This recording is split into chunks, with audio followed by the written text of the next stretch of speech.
Anasema ataondosha kodi ambazo ni bughdha kwa wafanyabiashara. Kwa nini huziondoshi sasa na wewe una mamlaka?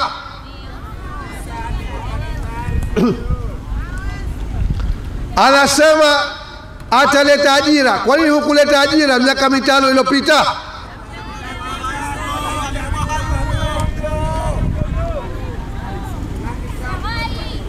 Ndugu zangu, haya yanatosha kutuonesha nani kiongozi na nani mchuuzi.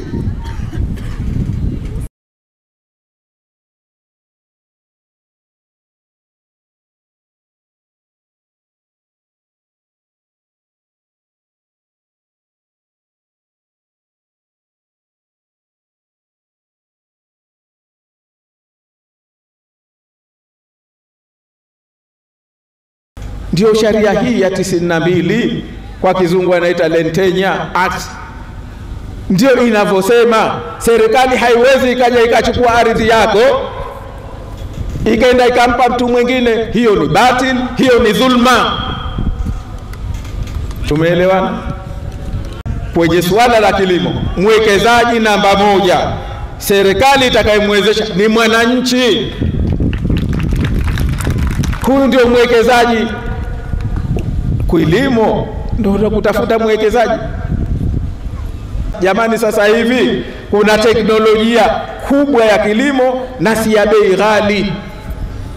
Sisi wajibu wetu wa kwanza si vitu, wajibu wetu wa kwanza ni watu, kuwawezesha maisha yao yawe bora.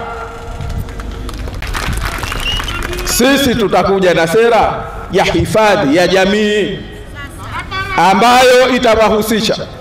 Hii pensheni kwa wazee 50,000, hii fedheha kwa nchi, aibu kwa nchi.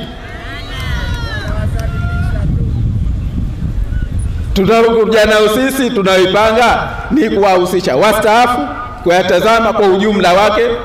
Mimi nimetumikia nchi hii nilivyotumikia. Nilipokuja kupigiwa hesabu ya pensheni 70,000 mpaka leo mwaka wa 19 sijaichukua.